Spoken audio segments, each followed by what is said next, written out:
throw it up front, but I think it's moving around now. I Every think player he'll, getting a chance to hold it up. I think he'll allow everyone to hold it by rotation. But once you enter Wankhede, I'm sure he'll be the one who'll carry it entering Wankhede, and then he may again allow Take you. a bet on that. We'll take a bet on that. But I suspect it could be Mumbai boy Rohit Sharma. Yes. Because you see the craze in Mumbai. Many of the fans were saying, our boy did this. Our boy Rohit Sharma ensured this. Borivali boy. He's a quintessential Mumbai boy who comes from the suburbs, comes from Borivali, played all his cricket there. And talking about Rohit Sharma, the other phrase that became very popular was garden mein ghumne wale ladke. And so we heard it from a lot of people saying, we're so happy that garden mein ghumne wale ladke have won it. And that is Rohit Sharma's dry humor. That typical Mumbai dry humor that he comes with. And we saw version of Rohit Sharma, this suburban boy coming from very humble backgrounds.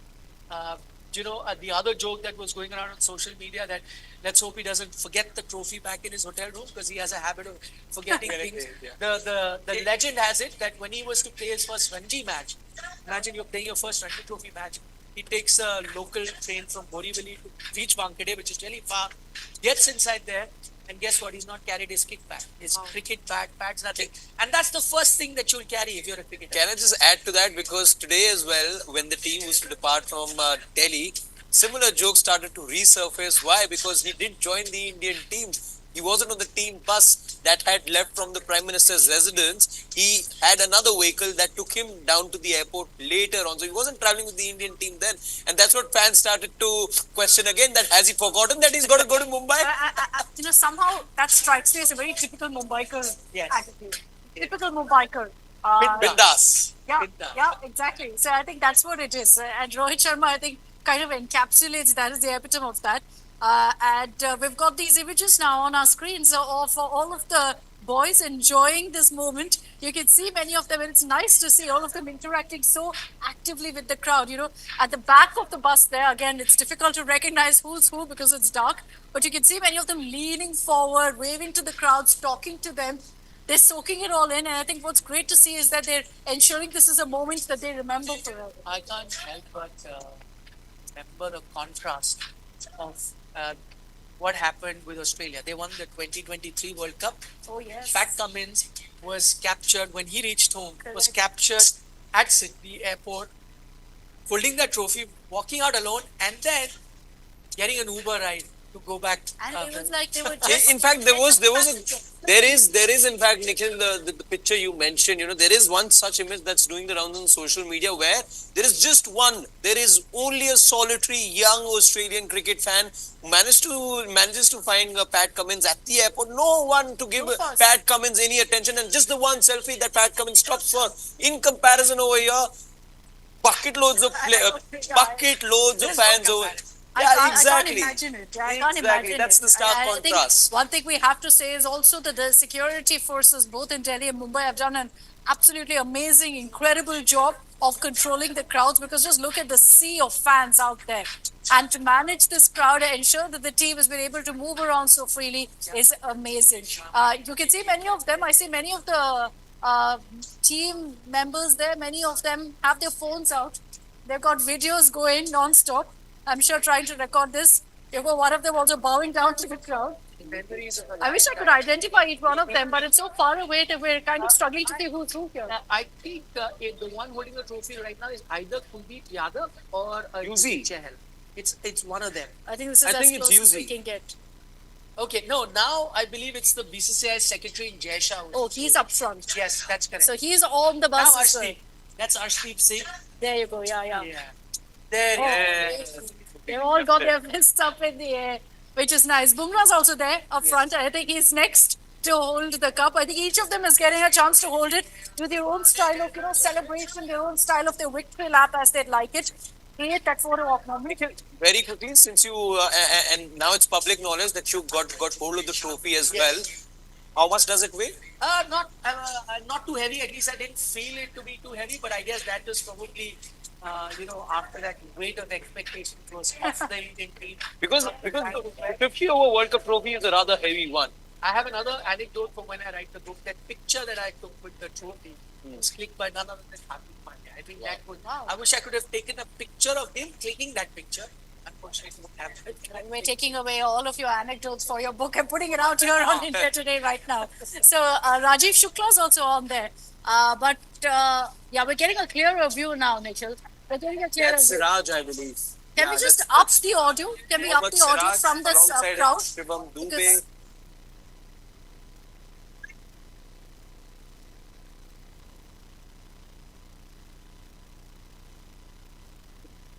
Because All angles covered quite literally. yeah, we put out more angles here on India Today because we've got a number of our reporters covering that entire stretch to get you the best view of this team as they're celebrating. And look at them interacting with the crowd. You know, they're pumping them on, they're letting them on, saying, come on, chant louder, shout harder. And all of them holding up the trophy in the air. This isn't a team that's tired, Nikhil. They're not tired. It's definitely not. And as I said, you feed off the crowd, feed off this energy of the people that have turned up. Adrenaline is going to carry all of them through. And I think the one common theme that I saw with every member of this team, and even during my interaction with them after they had won, was that they're not treating it as a victory for these 15 members.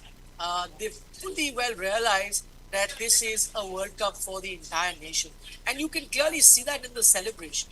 It's as if they're telling everyone that this is your trophy.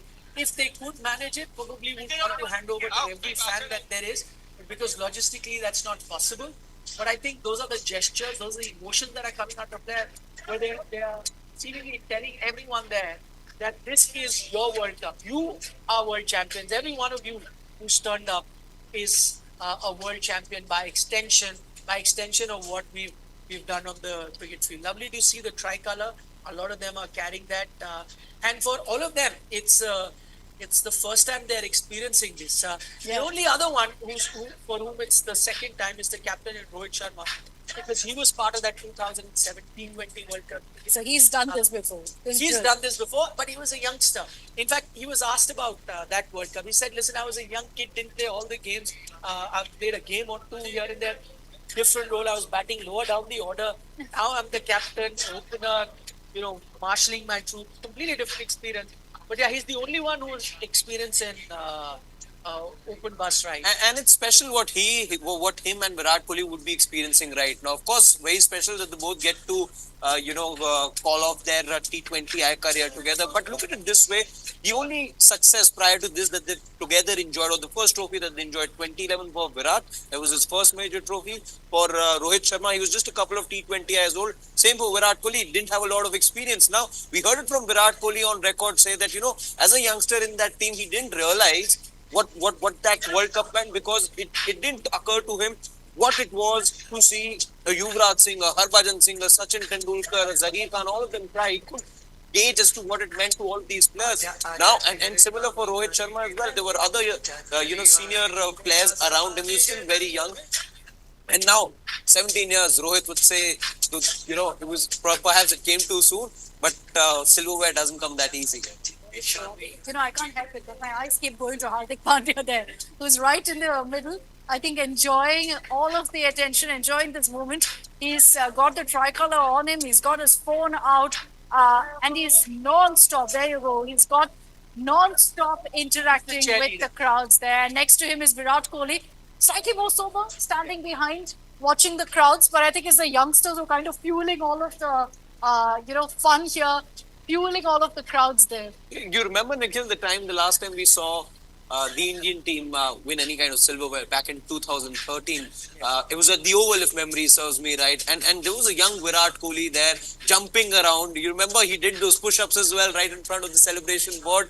And it's interesting that particular visual after the match got over started to, in fact, on the eve of the match, eve of the final, it began going viral on social media. People were expecting that kind of Virat Kohli, but that side of Virat Kohli perhaps has tapered now, a much maturer version of Virat Kohli. I mean, correct me if I'm wrong, but I think we still see it on field. Off field, he may have become quieter. Yes. But even on field, relatively quieter. that should be the key word. Quieter. He's Delhi a boys. daddy now. He's a daddy now, and I guess Daddy of two. But his family isn't there, are they? They're not there. they're not there. I don't think any of the families actually are on the Yeah. bus right now. Possible that some family members may be in the Maybe second behind tier, in the vehicles yeah, behind. yeah, or in the lower tier of the bus. So there's a possible. possibility maybe of the families joining them at Wankhede Stadium, maybe Yes. for the felicitation ceremony. This look is a big event. And with the families also coming in, it would have meant more buses. It would have meant more preparation. So I think that's why they have decided to keep it to the team. A few members of the BCCI, Jay Shah is there, Rajiv Shukla is there. They're all up front there. And you can see them also in the jerseys. Siraj is there, but like I said, the most pumped person on top of that bus is Hardik. You can still see him there. He's egging the fans And on. he's right in front. He may not have the trophy, but he's still standing rock solid in front. I think very subtly he's also rubbing it in. He gets to. I think he Yes, has. he deserved. Yeah. Absolutely. I think we deserved can give him that. Yes, 100%, 100%. The most incredible comeback. While the entire team was outstanding, no doubt about that. But the most Been the incredible hardest for comeback him. has to be Hardik Pandya. Yeah, it's been the hardest for him. I think that's why he's relishing this. I think Is when it? the World Cup win itself happened, he was so overcome with emotion that he didn't get a chance to, I think, put out all this energy and celebrate. So he's kept it reserved, I think, for 3 days and pulled it out now. Yeah, I also think because I again saw him on the flight. It's for such a long time. I think he was saving up because there he was much calmer, Calmer? quieter. But I think he was saving up on that energy for this Not even particular. for Delhi. Are these comebacks though, Nikhil, deserved just for all rounders? Because there's another comeback that we very frequently talk about, that of Ben Stokes, smashed for 4 sixes, then wins the World Cup across two formats, and then that famous Test match in Headingley as well. So perhaps these comebacks are reserved just for all rounders. Great comeback for Rohit Sharma from that 2023 50-over World Cup final. But look at the captain; you can see him. He's now taken a back seat, and this is a very MS Dhoni-like, if I can say. He's allowed everyone else to have Right that at the back. moment. Yeah, he's right at the back. So is Virat Kohli, by the way. Both of them right at the back. The seniors are saying, let the youngsters Yeah, have it. but at least Virat, you saw him in the front for a brief moment. Yeah, true. Yeah. Rohit's just remained there. He said, I've kept the trophy for a long period of time because 3 days that they were stuck in Bandra, the trophy was in his room. He So he keeps the said, picture also. Yes, Waking yeah. up to it. so he's said, okay, now I've had enough of it. You guys enjoy. So he's taken a back seat. He's allowed. Now you can see the trophy move on to Rishabh Pant. I think it's And alongside him is Virat. yes, Virat next to him and Rohit on the other side. Is that the head coach though? Rahul Dravid, Is that Yeah, Rahul? All the pumping energy? the air? very unlike Rahul Dravid. But he's been doing a lot of, unlike Dravid, celebrations after the victory also. I think the two moments for Rahul Dravid that really stand out for me. One, when he's handed over the trophy for the very first time, that he just he exalts that moment. That was very unlike Rahul Dravid. And then the second is when he's tossed up in the air. The entire team tosses up. That I think he was a bit hesitant on because he was kind of like, don't do it, but they keep throwing him up in the air anyway. But I think he just let go in that moment. Yeah, but now we can confirm it that it was indeed Rahul Dravid. That was Rahul. Yes. Amazing. Wow. Amazing to It see was. that kind of energy because, you don't see him very, It's- very it's- dignified. It's probably just a lot of latent energy, I think, in Rahul Dravid. See, we heard it from him. We heard it from the horse's mouth that he didn't get to do anything like this as a player. So maybe it's all the latent energy for all these years that's been inside him that's now coming out in this manner. And it's good. It's good. I'm enjoying We're surprised. We were bowled over, but it's good. We're enjoying I'm it. enjoying it. I'm enjoying our Karnataka boy out there, enjoying himself. He's known to always be very dignified, referred to as the wall. I think today we can call him the happy wall. But let's play out for you some of the images there. Our reporter is right up front of the bus. Let's play it out for you.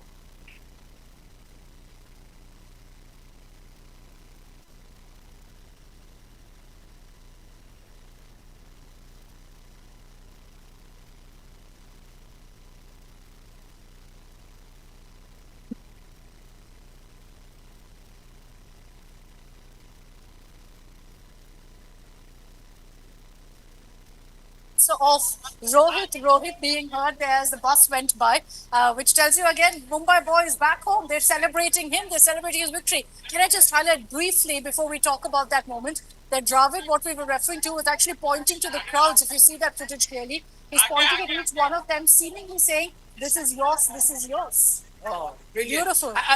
Did I not mention that, Akshara, that the one common theme that I see from the entire team is that they've been telling everyone this is yours, this is your world champion. It's not just us.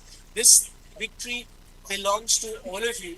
It is indeed. I can see some action cameras. The smart, enterprising fans as well who've got these long selfie sticks with action cameras that are so close to the players. But the one other thing that you do notice, Akshada, that they've now adopted Plan B of really now moving the bus much quicker than the pace that they were showing a short while ago. Only then can we allow Rajdeep the luxury of having his 9 p.m. show. I don't think that's going to happen looking at the crowds because this bus is inching very, very slowly forward, and for obvious reasons. Look at the crowds that have gathered. But amazing to see that energy. For someone like Rahul Dravid to be so animatedly pointing to the crowd tells you really what this win means to the team and the message they want to send across.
Cricket team celebrating at Marine Drive. What an evening this is turning out to be. Mumbai out in large numbers. I remember the last time there was a victory parade after the World Cup victory against Sri Lanka. I was on that road late in the night as Mumbai and India celebrated. Scenes quite similar to that. Nikhil's with us. Nikhil's just come back all the way from the Caribbean islands. We get to travel for the elections in the heat and the dust, and he has a lovely life covering the World Cup. Nikhil, welcome back. And you jet lag straight out of the flight and here. I think my tan is a dead giveaway that I was working hard. Yeah. In the sun for 12 hours. How hard you worked for that tan? Yeah, the whole newsroom saw that. We stood 12 hours in the sun doing lives for television as well as digital. But I must say that all of it was worth it. What we witnessed, and I've seen more than a few World Cup wins during my time as a sports journalist. But this has been incredible. Not just to see that win. Firstly, it came on foreign shores, but the moments after that to get to interact with a lot of these players, to travel with them on the same flight. I haven't seen a more well knit unit than this team. You've also seen fast trials. So tell Yes. me, what does it mean for each of the players when you interacted with them? what's the sense that you picked up? For example, Kohli's been there; he's done this in the past, but that time he was young. The world was behind, was in front of him. Now the best days are behind him. So how does perspective change based on where you are in the age? Well, let's talk about the two biggest stalwarts in Virat Kohli, Rohit Sharma. How is it different? Remember, Rohit Sharma was part of that inaugural 2007 World Cup which India won. Virat Kohli, as you mentioned, was part of the 2011 World Cup. But I think this would be special because on those occasions, there were these youngsters who came into a team that was helmed by, let's say, an MS Dhoni on a situation, or, stalwarts like Yuvraj Singh, Harbhajan Singh. I think this team is their own team. And I don't only talk about Rohit Sharma, who's, of course, the captain, but also look at Virat Kohli. 2 years ago, he was the captain. A lot of these players that are playing today made their debuts under Virat Kohli. So I think there is this sense of ownership. This is our team. This is our generation. This is what we created. Yes, 2007 we all celebrated, but the generation had changed. And this generation needed a trophy of their own to pass on the baton, to tell the next generation which hadn't seen the 2007 victory, or probably are not of the same vintage as you and I, Rahul, and did not really carry too many memories of those years. So this was the victory that was needed, and which is why I think it's very special for a Virat. Look at these crowds that have turned up. It's been a few days since the World Cup finals. Massive crowds out at Wankhede Stadium. And remember the last time this happened against Sri Lanka? The match had happened just that night. So this was soon after, it was the after party. These are people who've come together. It just shows that there is nothing that can drive India quite as crazy as a World Cup victory. I must tell you, Rahul, while we were coming in the flight, 16-hour long flight, and I did I heard tell you guys shafted some other Air India passengers to hijack this flight Well- and then bring it back. Well, I tell you what, there is a clarity that is needed, which is true. But what people forget, that there was a flight that was sent specially to get this team onward, that reached San Francisco, but developed a technical snag. That aircraft could not come, and then there was a only 12-hour period where you could get the Indian team out because there was another hurricane coming. So then this was like at the 11th hour, you had to arrange for a plane. But all I tell anyone who's been putting it out on social media, it's not that that aircraft was used to just bring the world champion. That aircraft was used to rescue them. And I believe you me, you had to actually rescue them, because if you did not make the 12-hour window, there was a possibility that this would have been happening another 3 days after. And so for 7 days. Bad to be No, it is stranded in Barbados. Trust me, talking to the Come on, players, they Nikhil. could not come back. Can I tell you, it is for the players and the fans. I don't think they even realize what they had achieved till now, till when they are sitting here. Because you're in a desolate island, there's Correct. really no one to celebrate So with. just to let you know what happened on the That's day of- Rajiv Shukla. No matter where it is, right in front of the camera, Rajiv Shukla will always show up in a He's champion's jersey. in a champion's jersey. I mean, yes, there he is. But I tell you what, when we were coming on the flight, Rahul, I did tell a few players that, listen, be ready. It's going to be a long day, 16-hour long flight. But don't worry, the adrenaline will carry you through. But they said, no, we're reaching at 6 a.m. Nobody's going to turn up. Plus, it's been 3 days, so I don't think anyone is going to come for an open bus parade. I said, listen, there are going to be fans. One thing I can guarantee, there'll be at least 50 to 100 TV cameras that will be waiting for you. Plus, there will be fans both at Wankhede as well as the Delhi Airport. I'm so happy that the fans haven't disappointed them. In fact, they've exceeded expectations. Look at it. 3-4 days after the victory, you would have thought the exuberance would come down. Nothing like that. Look at a Virat Kohli capturing these moments, because he's going to tell his grandkids once, and and show them He's also these so videos. mellow. Unlike past celebrations, he'd be the one leading. Now he wants to share that with his wife. I suppose he wants to share it with his children. And he's very, very mellow, very different from the Dilli ka ladka we've seen. He's now the senior pro. Let's not forget, he's the daddy of two. He has gone through a transformation in terms of how you now see him. Still fired up with the bat in his hand for sure. You still see, but yes, I mean, we did get to see him as well. And again, I go back. He's won everything that there is. He's won a 50-over World Cup. He hasn't won a Test championship. Yes, and I think that's part of the reason he's let go of T20 cricket, because he has a sight set. Rahul Dravid said it best when he said, "You've ticked all the 3 boxes in white ball cricket. Only one box remains, and that is the red ball format in which you need to be champion." And I think to make sure that he's at top of his game, that he's playing the best Test cricket of his life, and probably even ODI cricket, because I still see him play the next 20, 27, 50 over World Cup, because in that he's still the master. As we celebrate this generation of Indian cricket, after the fabulous victory in the Caribbean islands. We're joined by the Master Blaster, the man who celebrated long back when we won for the first time. Mr. Sunil Gavaskar now joins us. Absolute delight having you here. So you're a Mumbai boy yourself. You see your city is turned out in big numbers. It's been a few days since this final was played. Mumbai is partying like this match happened just an hour ago. And I can understand that as well because it's been such a long wait, isn't it? It's been almost, 13 years, 17 years for the T20 World Cup. But India won the 50 overs World Cup in 2011 and then the Champions Trophy in 2013.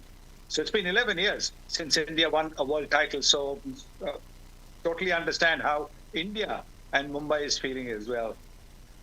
Well, to what extent would this give the current team extra belief, given that we've had a series of finals where we've ended up on the losing side? Now that they've been able to cross the finishing line for this generation and over the next several months, as the next bunch of ICC tournaments happen, how much do you think that extra belief will now come into play?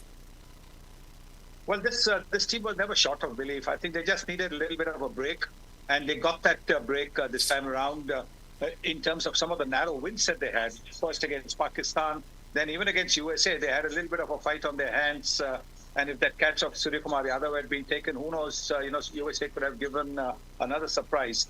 But then the match against Australia, where when their captain Mitchell Marsh and Travis Head were going well, not once did the body language of this Indian team look down. And that's been the biggest strength of this team, is that they've never looked down, even when they've been down. They've actually looked to get up and fight, and that's why I do believe that the core of this team being of young players who will be playing at least for the next 7, 8, 10 years maybe, I think the belief is already there. Now it will only get stronger. So anyway, one thing that your city firstly never fails, to really deliver. We've seen him on multiple occasions, whether it was the 2007 T20 World Cup, 2011 happened at Wankhede. My question to you is, the scenes that we're witnessing right now at Marine Drive, does it take you back to 1971? Because that's where it really started. The first time you had that wasn't an open bus parade, that was an open car parade. You're all going in vintage cars. So does it bring back memories? Nikhil, I wasn't there for that because I'd accepted to play in a double wicket tournament in Bermuda, because Sir Gatwick Sobers had asked me to play in a double wicket tournament in Bermuda. So I missed that 1971 welcome that the team got from the airport to the Brabant Stadium. The Brabant Stadium was there.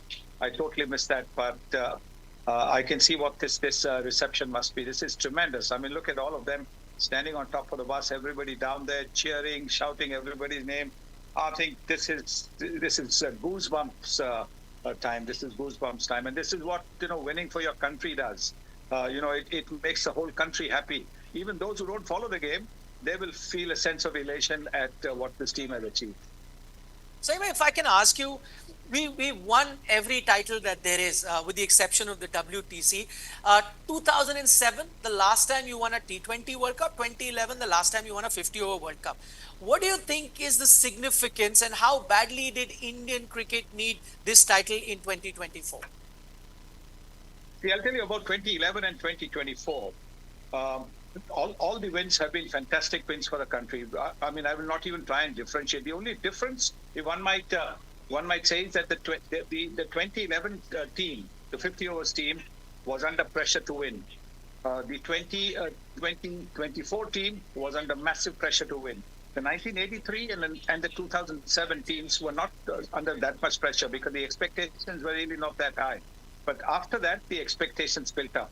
So this is really a special win for 2024 because, the first ever T20 World Cup India wins. And then after that, they start the IPL, which is the biggest T20 league and in the world.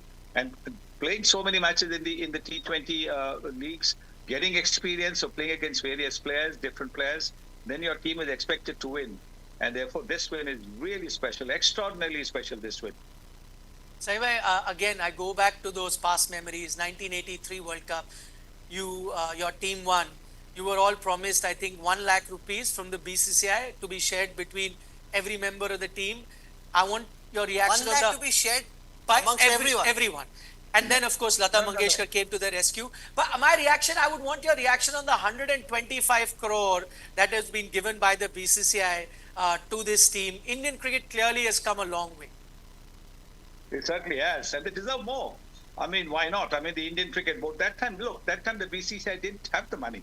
Then now the BCCI has the money, and therefore it is nice to see the BCCI recognizing, the efforts of these guys. Look at the way they won. Look at the way they've, rallied in difficult situations and come back to win. That is tremendous, unbelievable, and they totally deserve every single rupee of what the BCCI has done. But more importantly, I think what they will cherish for their entire lifetime is that love and affection that they're seeing from the fans. That you cannot buy for love or money. That love and affection of the people. Three senior players from the team, Sunny Bhai, Virat Kohli, Rohit Sharma, Ravindra Jadeja, announcing their retirement from the T20 format after this World Cup victory. Do you think they've picked the right time? Could they have pushed it a little further? Do you think this is the right moment? And who from the current crop of players do you think is more suited to step in for these legends? Well, I think they've looked at the T20 format. They've quit from the T20 format because the next T20 World Cup is 2 years down the road. So clearly, they don't feel that they will be able to play the T20 at that level 2 years down the road. So yes, I think with that in view, I think they've taken the right time. And why not go when on a winning note? So that's a very good time that they've picked to go. As far as replacement, there are plenty. I mean, for Jadeja, there's straight away Akshar Patel, who's been really outstanding in the entire tournament. He's batted, he's bowled, he's taken some unbelievable catches. He's been, to my mind, he's been really the find of that of this T20 format. There are plenty of batters there as well. There's Surya Kumar Yadav, there is Sanju Samson, there is Yashasvi Jaiswal, you name it. There are loads and loads of players who can replace. Obviously, not with the same ferocity and power right away, but with more experience, they will get there. What do you make of the kind of outburst of emotion we're seeing from Rahul Dravid? Usually he's seen as being very stoic after the victory, and even now he's really pumped up, letting it all loose and letting all the emotions flow. Well, you see, he was never a part of a winning team himself. So for him, and this also being his last job as a coach, it really must mean a lot. It's a different feeling when you feel you're the world champion, to be part of a squad, to be part of a team where you've beaten the rest of the world. It's an incredible feeling, hard to describe in words, what it means. I mean, for us in '83, when we did that, it was just mind-blowing. I think there was so much of screaming and shouting, that was going on in the change room, and I'm sure that would have happened now with loads of music, etc., being played. It's just a feeling which refuses to die down. Even after so many years, you just feel that little. Every time you talk about 1983, you just feel a sense of pride, a glow of pride when people talk about 1983, as far as our 1983 team is concerned. Saibhai, you're talking about moments, and I think the standout image for me today has been when the team arrives in Mumbai. It's not the captain, it's Hardik Pandya who walks out with the World Cup trophy in the city that not too long ago was not very happy with him being captain of Mumbai Indians. We saw visuals from Wankhede, it's packed, and they are chanting Hardik, Hardik, the same crowd which probably was booing him some time back. Could you think of a better comeback story than Hardik Pandya's in this World Cup? I don't think so. I think, this is what the game of cricket does. This is what the game of cricket is all about. You can be very good for 2 sessions of the game, and the third session is something where it can slip out of your hands. So clearly, as for Hardik Pandya, this must mean a lot. But it's also, let's face it, it's the nature of Indian fandom. You know what happened to Mahendra Singh Dhoni? You know what happened to Mahendra Singh Dhoni's house in 2007 after India had that disastrous outing in the Caribbean. People, over there in Ranchi were throwing stuff at his house. And then when 2011, when India won, the very same people, I'm pretty certain, most of them at least, would have, were trying to get in to the house and try and congratulate his parents for what he had achieved. So that's the nature of fandom in India. Not everywhere, but some places. Rajdeep joins us as well. You're a Mumbai boy. These are parts you're familiar with. You can't see the necklace. You can't see Nariman Point. All you can see are people, and they've come out in massive numbers, Rajdeep, to celebrate.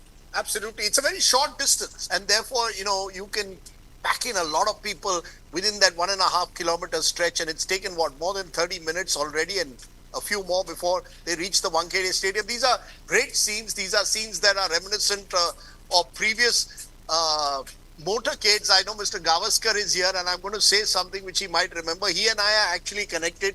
I told this to Nikhil earlier today, to the first motorcade that took place in India when an Indian team was brought way back in 1971. He wasn't part of it because he went to play the World Series. He just told us on the 71. You were not there in the at the motorcade, Mr. Gavaskar, when the team returned from England. No, I wasn't. I'd gone at the invitation of Sir Garfield Sobers to play in a double wicket tournament in Bermuda, so I missed that motorcade reception in 71. Okay, so then I remain the only link between 71 and now, because I was there as part of that motorcade, which is 53 years ago. But that was Mr. Gavaskar's debut year, and the remarkable debut that he had. But, then they had vintage cars, Rahul. There was 6 vintage cars organized, in which the 16 players had to be there. It was an open air from the airport to Brabourne Stadium, and from all indication, the crowds perhaps were even bigger at the time. Again, the month of August or September. So it was the monsoon in Mumbai. Something about the monsoon, Mumbai and cricket motorcades. Even Mahendra Singh Dhoni, when he came back in 2007, was a monsoon evening. So it's fantastic. It shows continuity from 71 to today, 83. Then there was the big one in 2007 and 11. This is just fantastic. And lots of lovely little stories here. Rahul Dravid was to retire as coach in November, stayed back for 6 months after a phone call from Rohit Sharma. Hardik Pandya, that Nikhil just said, the complete turnaround in his fortunes. Mumbai Indians sort of being targeted as Mumbai Indians captain, now being celebrated. Rohit Sharma and Virat Kohli, Ravi Jadeja all retiring. I think it's just fantastic.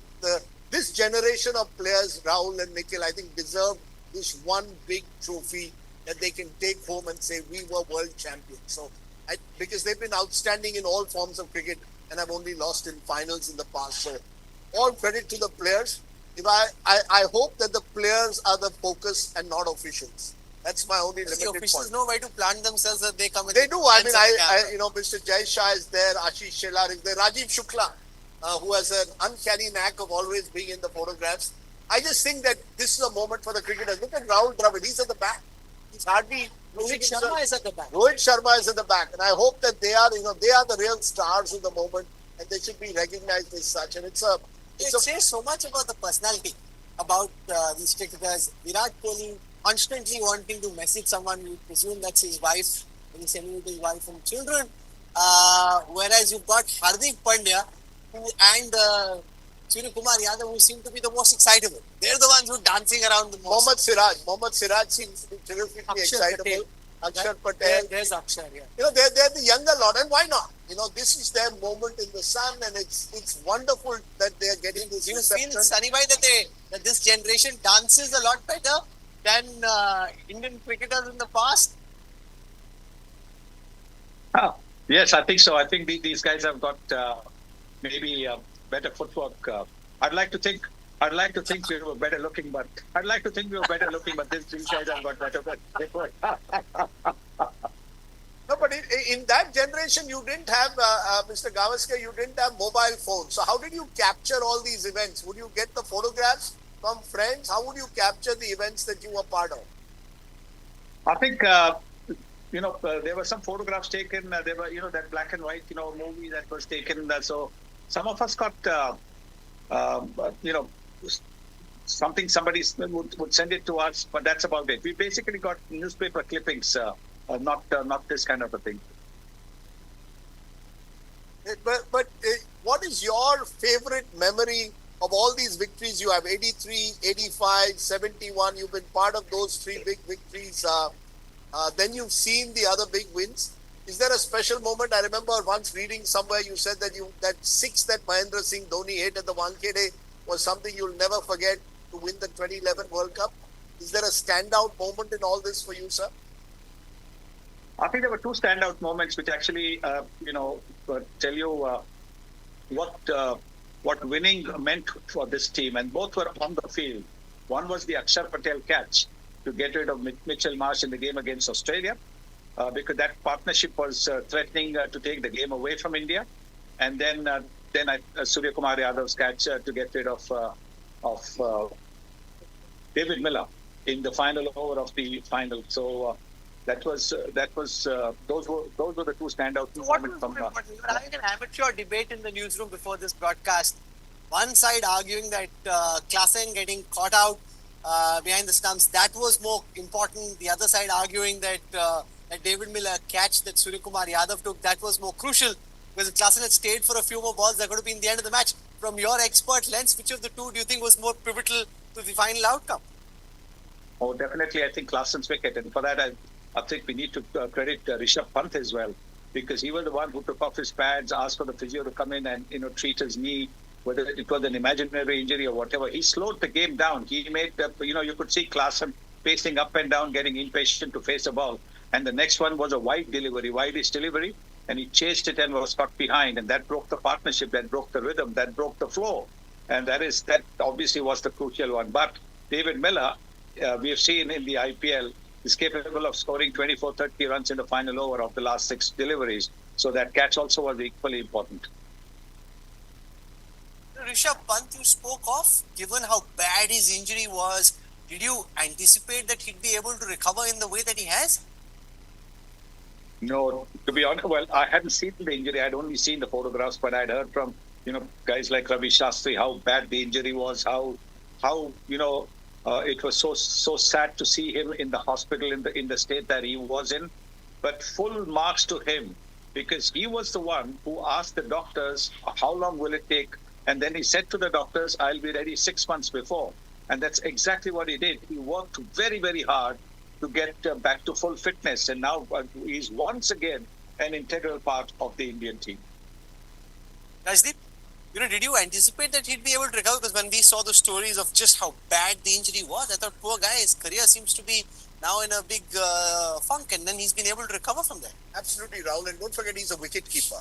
So the general sense was, even if he becomes a batsman, will he be able to keep? Because when you have knee injuries, you have injuries below the, on the thigh. These are injuries which, as a wicketkeeper, because you're going up and down all the time, will you be able to be good enough to keep for India? One thing, you could keep for an IPL team, but will you make the next level during the for India? And he was brilliant behind the stumps.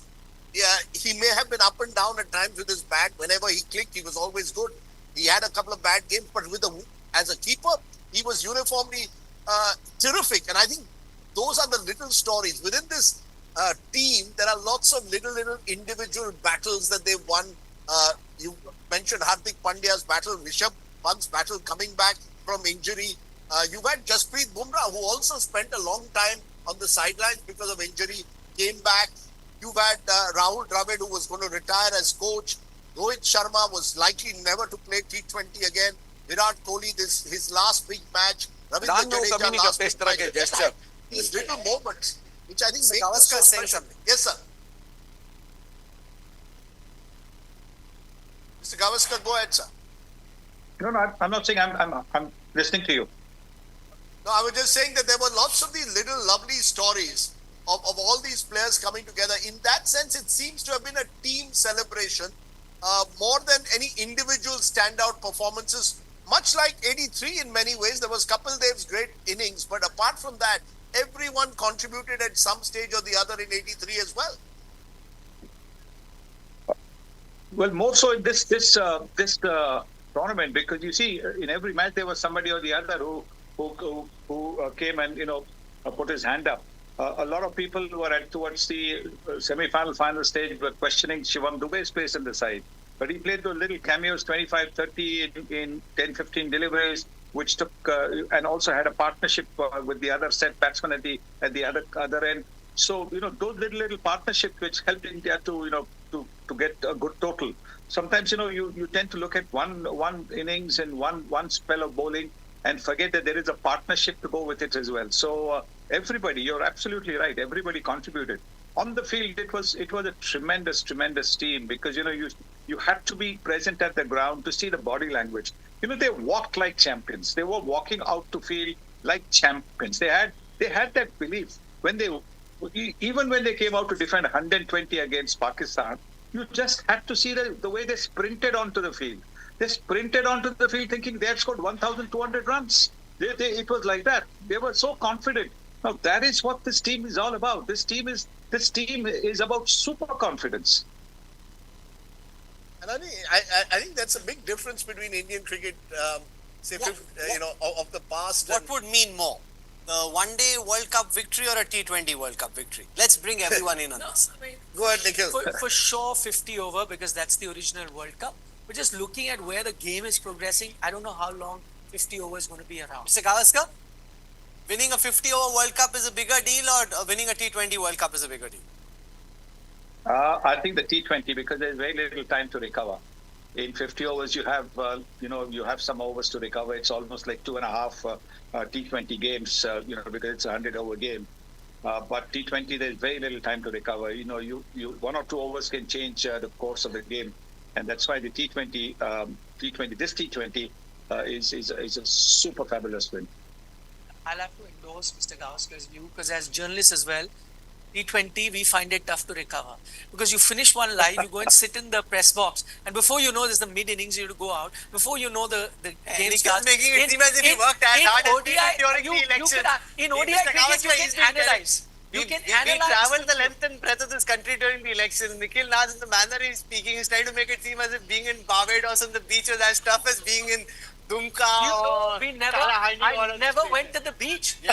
In my entire But trip. I have a slightly different take. I actually, maybe because I'm old fashioned, I still think that the 50 over game is something worth preserving. As we saw in the World Cup in India this time, I think the World Cup in India showed that there's still life in 50 overs, and I think it is because Nikhil said the original World Cup. I still think of that as when you look at world champions, as you do in football, there is the Nations Cup, there's the Euro soccer, but you aim for the big one every 4 years. This comes every 2 now. So that's part of my problem with it, and I think there's a surfeit of it. I'm sorry to play party pooper here, but I think 50 overs, and I actually think I'd love to see India win the World Test Championship because I think eventually, that would be even nicer. It would be the icing on the cake. I think if you win T20 and Test cricket, you've scaled to summit.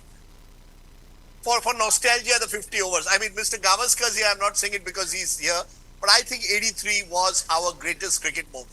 I still think so. After all these years, first, right? It's like Afghanistan. That's right. If after all these years, Mr. Gavaskar, if I have to be asked which is that greatest moment, it's your team of 83 and what you all achieved then, because you were the first to climb Everest, and therefore everyone else has taken the baton forward. I'm not trying to. I'm saying these cricketers are fantastic. They've done remarkably well. I'm just saying it's always nice to win the first one. Yes, I think as you said, to be the first to climb the Everest is always first to climb the peak is always a very, very special feeling. But there was no pressure on us.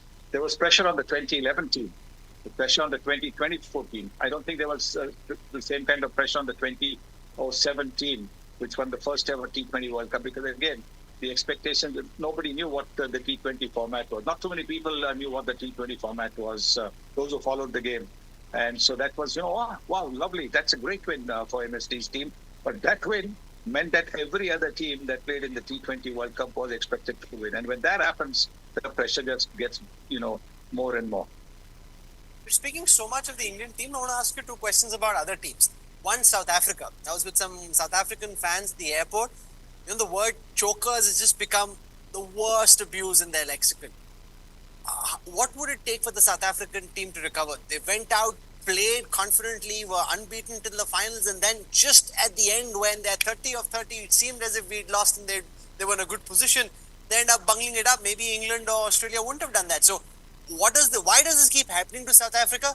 What would it take for them mentally to recover from this?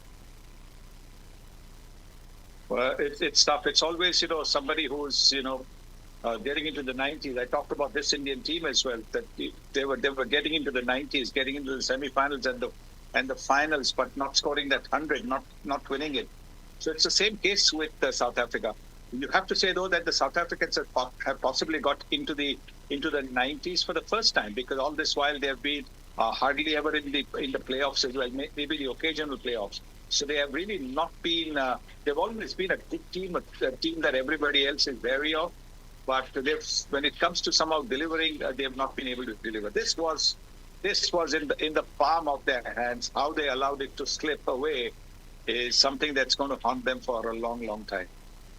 Also on Afghanistan, how far do you think Afghanistan is from actually being able to win one of these trophies? Has that team reached a level of evolution where they can actually win a major World Cup, whether it's T20 next time round, or do you think they're just shining on the odd occasion and may not have the juice that it takes to actually go across the finish line? On subcontinent pitches, they will be a handful. Even on pitches here in the West Indies, where there was a little bit of help for their spin bowlers, they showed what they were. I think it's in the batting that they've got to really, strengthen their batting a bit, because their batting sometimes gets a little bit lost. They don't know how to go either. It is, going bang, bang, bang, or suddenly, quietening up. So that is something that they will have to work on. They work on their batting. They work on their fielding. Their fielding, my God, some of the catches that they drop sometimes, makes you feel, hey, what kind of a team this is? They're simple catches they drop and allow the opposition to get another inning. So the fielding has to improve considerably for Afghanistan to support their bowling. Their bowling is very incisive. So if they get the fielding support, then they will really be pretty close to winning, championships. Let's spend a moment, Rajdeep, talking about Jasprit Bumrah and what makes him so unique to be at this level of being deadly for so long. It just feels so nice as an Indian cricket fan to have the world's deadliest bowler bowling for you. He's just incredible. The fact is that the great Andy Roberts, the West Indian fast bowler, apparently told Jasprit Bumrah that even if you were around in the 1970s, you'd be in our top 4 pace quartet. I think that's as high a compliment as it comes. He's just incredibly accurate. He seems to deliver at all times. I remember we were in the 16th over when he came to bowl. Klaasen had just got out, 17th over. I think he bowled 16th or 15th and 17th. He bowled the 15th and 17th. So Klaasen had just got out in the 16th. And I had a friend of mine, former Mumbai captain, Mr. Gavaskar knows him well, Shishir Hatandi, sending me a WhatsApp, just watch Bumrah close out the match. And he did. It almost seems as if he has the ability to close out big games in a manner that I don't think I've seen any other white ball bowler do so consistently. I thought Wasim Akram was arguably the greatest white ball bowler till I saw Jasprit Bumrah. I think he's right there, right at the top. That accuracy to be able to deliver time and again under pressure, unflappable. You've never seen Jasprit Bumrah waving his hands, feeling, upset, angry with what's happening around him. I think that's part of the success of this team. Mr. Gavaskar mentioned self-confidence. The other quality I saw was calmness. There seemed a unique ability to stay calm. And I think T20 cricket, Dhoni's been great at it, is to stay calm. And I think Rohit Sharma as captain made a huge difference. He's got that ability to almost laugh off even those more difficult moments that you have on the cricket field. I don't know him, but that's the sense I get Mr. from the outside. What do you make of why he's so many notches above any other player who's playing at this time? His ability to learn, his ability to try and absorb from the opposition bowlers, from his own teammates, something that he can pick and add to his bowling. And above all, a supreme self-belief.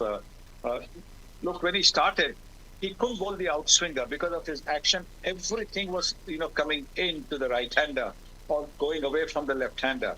But he worked hard on it. I mean, the classic example was in 2018 in the test match at the Oval, where Keaton Jennings, a left-handed opening batter for England, he bowled in first 4 deliveries, just leaving the off stump, and he shouldered arms every single time, letting the ball go. And then the 5th ball, he swung back in. And again, the bat was up in the air, the ball swung back in. And I think Keaton Jennings would be the first one to run off the field, because he would have been embarrassed at what a fool he had been made of.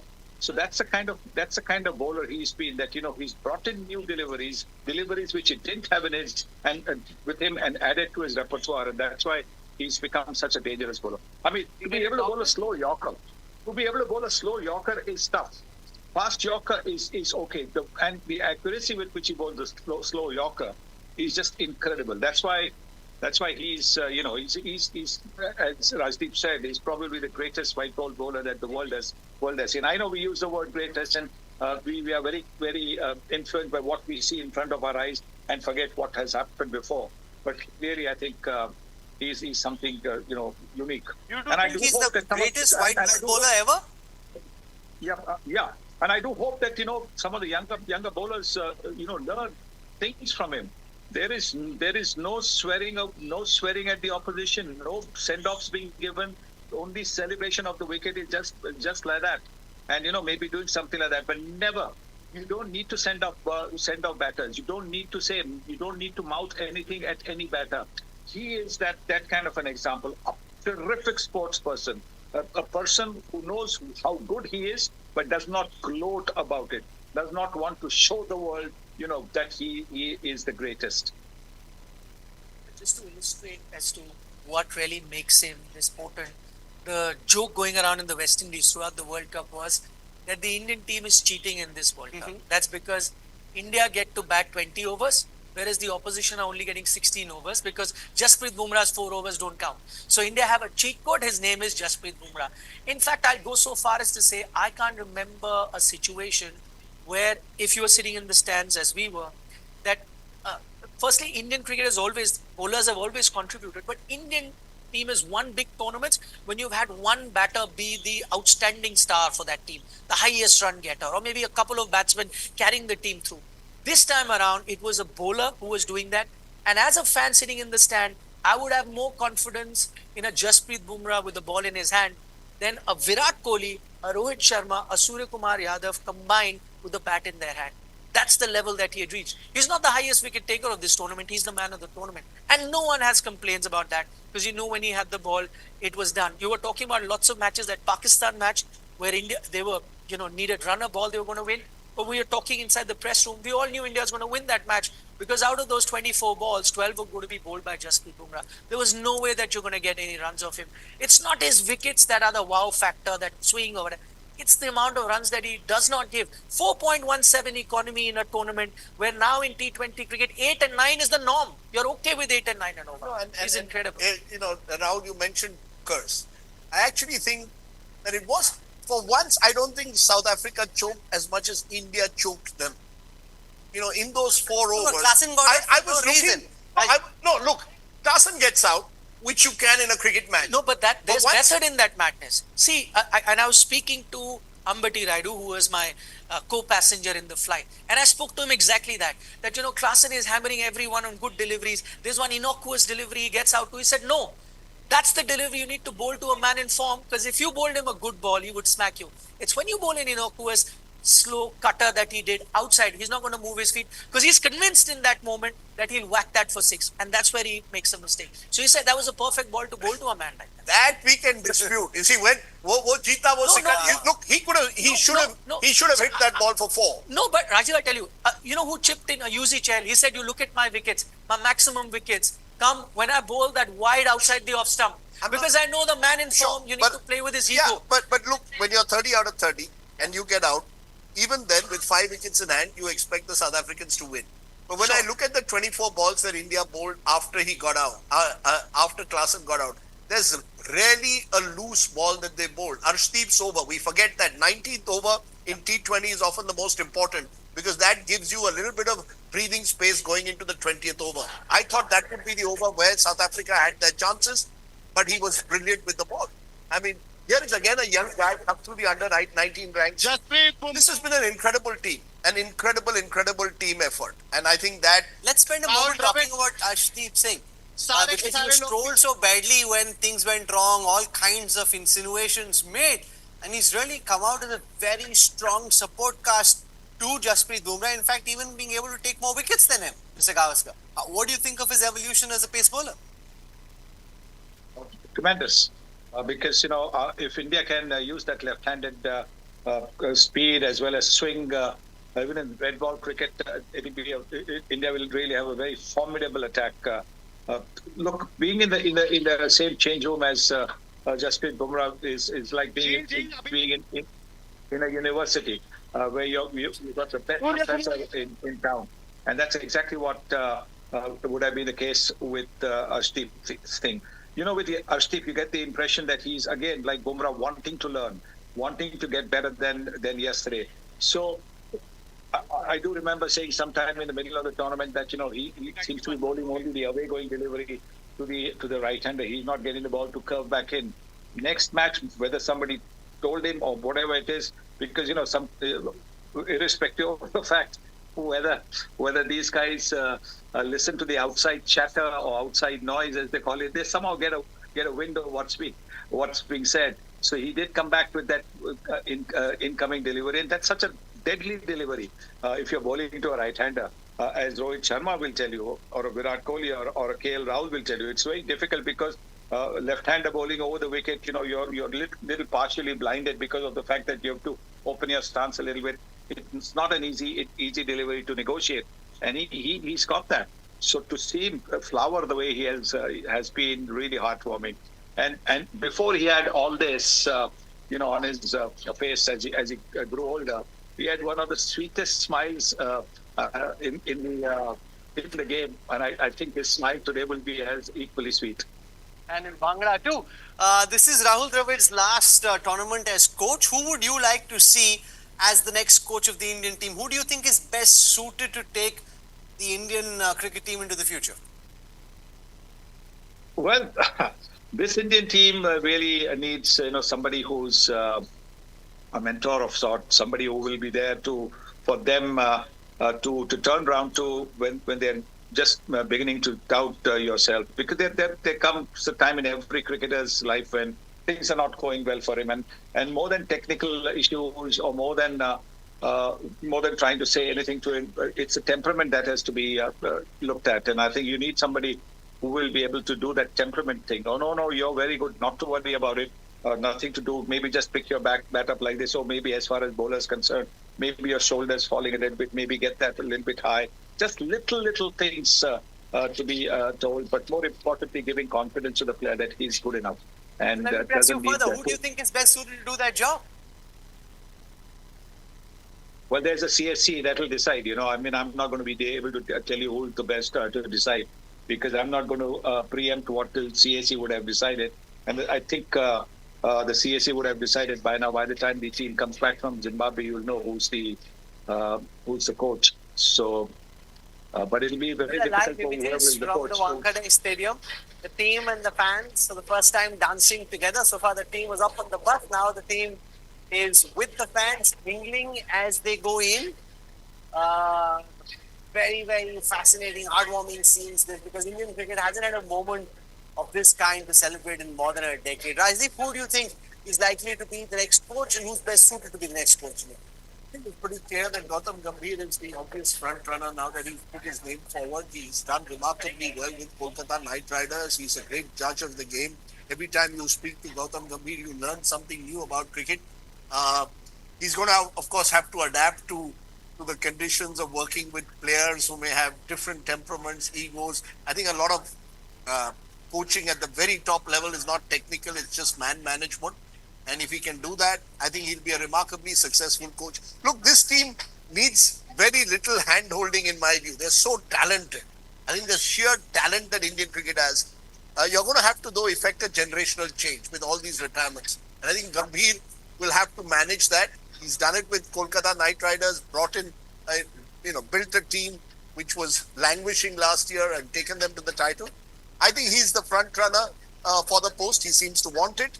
And we wish him well. I would love to see India not treat this as a one-off, win the World Test Championship, win the 50-over World Cup, and, unify, in a way, all these three titles. The Australians almost did it. Anyone who can do that, I think, will have the right to be called the greatest team of this generation. I'm looking forward, Rahul, to India versus Australia this winter. I think that 5-test series in Australia is going to be very, very special and will tell us which is the best test team in the world. And test cricket is what I believe is still the sort of pinnacle of the game. Maybe also Rahul, the one man that we haven't spoken about, and I think he's the one responsible for all of this, is the captain in Rohit Sharma. Not just Rohit Sharma, the batter, who played probably two of the best innings that we saw in this World Cup. Rohit Sharma, the captain, because we were talking about Rishabh Pant. Now he had that vision of utilizing a Rishabh Pant at number 3. No one had really seen it. He does not even play at number 3 in the IPL. And Rohit would later go on to say that while he was not captaining Mumbai Indians, his captaincy hat of an Indian captain was sticking. He says, when I saw him back the way he did in the IPL, after that comeback, I knew this was the guy I needed at number 3. He goes back to Virat Kohli's. I don't think anyone else could have convinced Virat Kohli the way he played. He had a mixed bag of a tournament, an outstanding knock in the final. But remember, throughout the tournament, he played away from his natural grain. Now, this is a Virat Kohli used to playing a certain way. A Rohit Sharma finds a role for Virat Kohli, and then Virat Kohli wants to implement it for the sake of the team.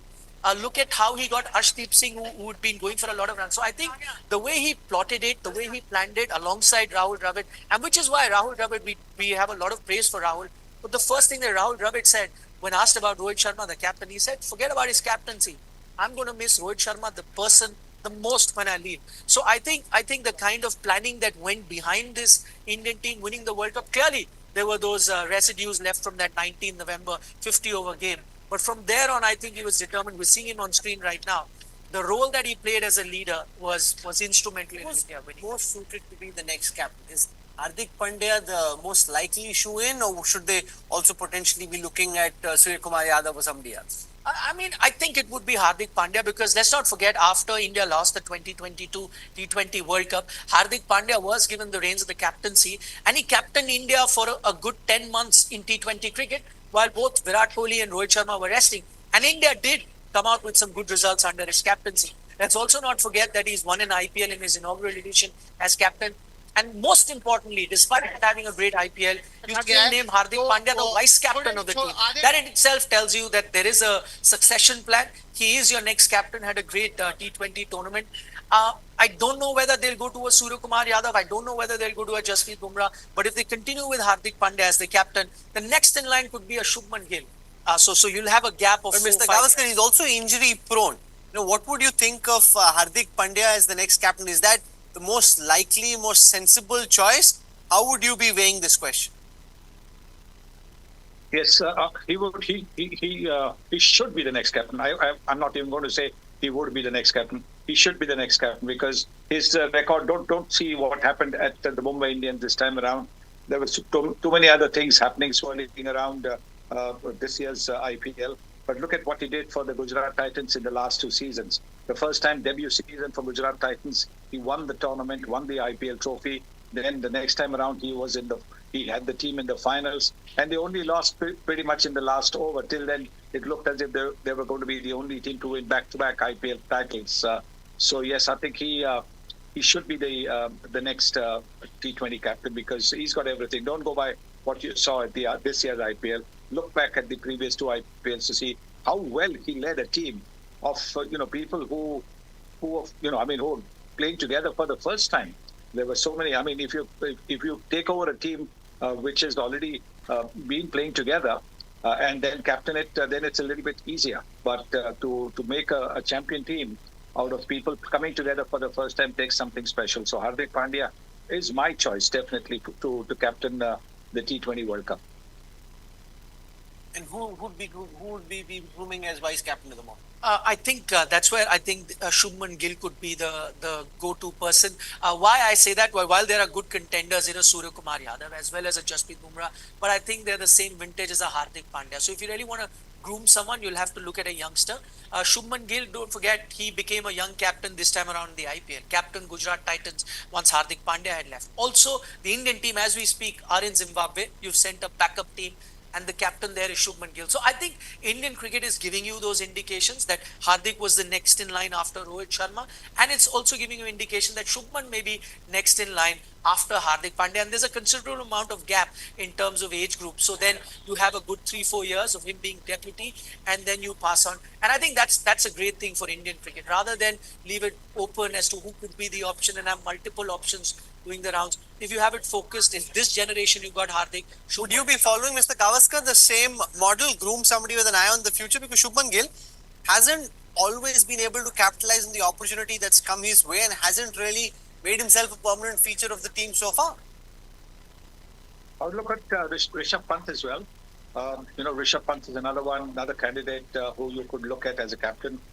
With Hardik Pandya being an opening bat as well, sometimes if you're fielded and if your team in T20 cricket, if your team's been taken for say maybe 200 runs, then suddenly the pressure doubles up as an opening batter to try and keep up with that asking rate of more than 10 runs and over, and that can be a bit of an issue. So somebody like a Rishabh Pant who bats down the order 3 or 4, who will still be able to settle in and then plan the chase properly. So I would look at both of them. Both of them are very, very promising young cricketers. The future of Indian cricket is in their hands. So both of them, and let's see how they go in the next IPL, which will probably next IPL or two, to be able to get an idea who should be the next captain after Pandya. Celebrations at the Wankhede Stadium. Rajiv Shukla is now looking a bit tired, but the players are just loving it, living it. They're dancing, they're having a good time. What's your sense of the quality of governance of Indian cricket?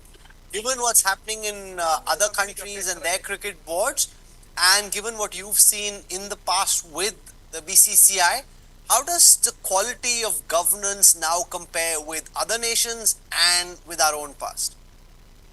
Look, I think the quality of governance has always been in such that they've always looked at Indian cricket to promote Indian cricket. There will always be the odd person who's been a little disappointing, if one might use the word.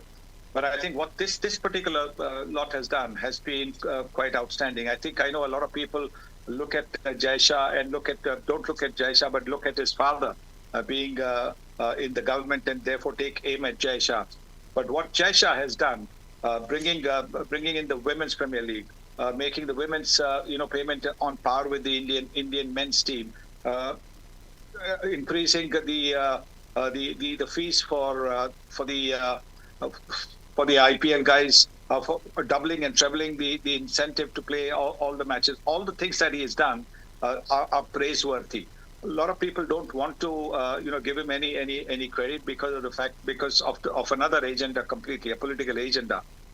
And my experience, to be honest with you, is that those who love the game of cricket will do a lot more for Indian cricket than those who have actually played it. That's been my experience. I'm sorry to say, but my experience is that those who actually love the game of cricket might not have played at the highest level. They will, if you tell them properly, if you convince them, they will do a lot more for Indian cricket than those who have played it. Because those who have played it sometimes tend to stay back in their age, and this is what happened during our time. So maybe why should the current lot get this, and that kind of thing happens with some of them. So I would say that I think the guy, like I said, I would rather sometimes, you have the cricketers have the former cricketers for technical issues, like rules of the game, playing conditions of the game, what should be done to make the Ranji Trophy more competitive, what all those things, are good for former cricketers to bring in their experience. As far as the administration, the finance part, etc. is concerned, leave it to the experts. Fascinating insights as always, Mr. Gavaskar. Thank you so much for taking our time and joining us on this broadcast. It's been an absolute pleasure to sit in, soak in these scenes, celebrate this fabulous victory with all of you. And thanks, Nikhil, for coming straight out of the flight and joining us in the studio as well. Before you wrap up, just a request to Mr. Gavaskar. Saiva, stay on with us. You'll be on. Very tough to get in touch with him, but yeah, I mean, it's a memorable experience. He wants to say that he's got a retort coming. Okay, he's got a straight shot coming right now. Can I quickly go and test my sugar? It's been 2 hours after my lunch, so I'll quickly test my sugar and come back. Sure, Saibai. We'll wait for you to join in the next. A.R. Rahman has this song out, which celebrates the team. So we'll wrap up with that. Thank you for tuning in. And we'll have a lot more on this celebration and the other stories of the day when we come back on the other side. Thank you for tuning in. Goodbye.